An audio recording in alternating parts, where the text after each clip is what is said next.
Yann.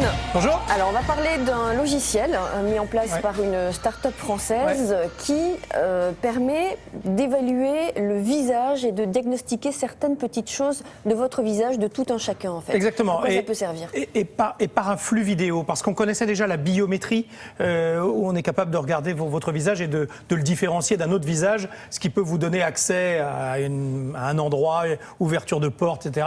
Ça c'est de la biométrie pour faire de la sécurité comme une empreinte comme digitale. Les empreintes du pouce. Exactement. Là, il s'agit d'un flux vidéo, donc une caméra qui vous observe et qui est capable de donner votre âge, avec une marge d'erreur qui est assez infime d'ailleurs, c'est assez étonnant, qui est capable de dire si vous êtes un homme ou une femme, bien sûr, qui est capable de dire si vous êtes fatigué, si vous ne l'êtes pas, si vous êtes en joie ou pas, et vous me disiez à quoi ça peut servir. Il peut y avoir déjà beaucoup de solutions. Les premières qui vont être utilisées, car cette start-up a 3 ans déjà, elle vient de faire un tabac du côté de Las Vegas lors de ce grand salon de l'électronique. Vous n'avez pas entendu? Non, on voit notre ami dans le cadre. Ah regarde, oui, mais regarde. il est magnifique. Et Stéphane, est-ce qu'il est fatigué? Là, il a l'air très fatigué, mais il a l'air quand même d'aller pas mal, je trouve. À Télématin, on est tous un petit peu flappy.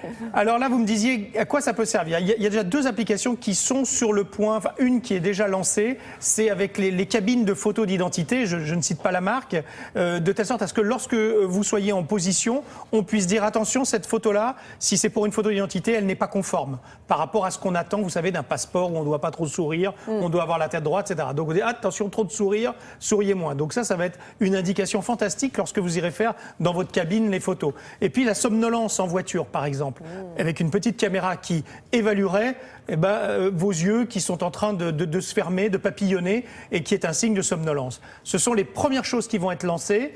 Il y en a d'autres ensuite dont je vous parle une fois que vous aurez vu le fonctionnement de ce petit boîtier qui intègre une caméra et un logiciel.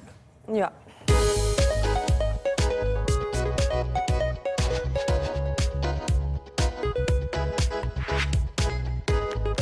L'être humain, l'humain voit des personnes, capte de l'information et s'adapte intelligemment à son environnement.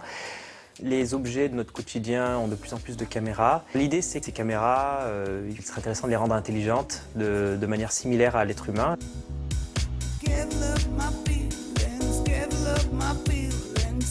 La technologie est à base d'intelligence artificielle. Donc la machine va apprendre à reconnaître des caractéristiques sur un visage. Donc au départ, il y a une caméra qui filme un individu. À partir de ces images, notre logiciel va être capable d'extraire des informations et d'analyser de manière intelligente. Donc à partir de la forme du visage, on va pouvoir détecter par exemple le genre, savoir si on a un homme, si on a une femme. En fonction des rides ou d'autres informations, on va également pouvoir estimer l'âge d'une personne pour comprendre qui est notre interlocuteur. On va pouvoir analyser les mouvements du visage, suivre les mouvements des yeux pour essayer de comprendre l'attention. Est-ce qu'une personne regarde à tel endroit, pendant combien de temps? Ça va par exemple être utile pour un affichage publicitaire dans une rue. On va pouvoir l'adapter de manière intelligente selon l'utilisateur, selon l'attention, selon l'intérêt que peut avoir un passant. On va pouvoir aussi analyser, en plus de l'attention, les mouvements des paupières. Par exemple, dans le secteur de l'automobile, on va pouvoir savoir si une personne est en train de s'endormir, pouvoir mettre une alerte, donc en temps réel. On va pouvoir aussi analyser les émotions, savoir comment une personne réagit face à un contenu, face à, par exemple, si une personne est contente, pas contente, ce genre d'informations. Nous allons voir dans les années qui viennent la télé intelligente. Donc la télé va être capable de vous reconnaître et va pouvoir, en fonction de vos émotions, vous proposer intelligemment des nouveaux programmes qui sont susceptibles de vous intéresser. Elle va pouvoir aussi détecter que vous endormez devant la télé et va s'éteindre automatiquement. Et puis il va aussi détecter qu'un nouvel utilisateur est devant la télé. En fonction du genre, de son âge, va également pouvoir proposer des contenus pertinents.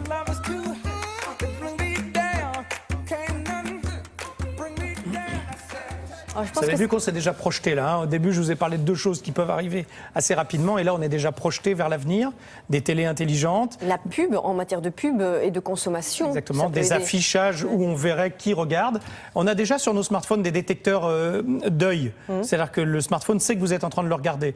Et donc, se rallume. Donc là, c'est un peu la même chose. On sait que vous êtes en train de regarder. On sait qui vous êtes immédiatement. Tiens, vous êtes un homme, plutôt 50 ans, bim, plutôt cette publicité-là. Donc là-dessus, ça va jouer énormément. On pense aux objets connectés qui seraient capables de reconnaître qui passe à côté.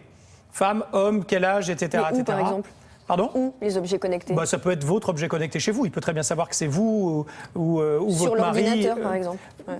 Bon, voilà, toutes ces choses-là. Et puis d'autres choses auxquelles ils pensent pour retrouver des personnes disparues ou également pour analyser des foules.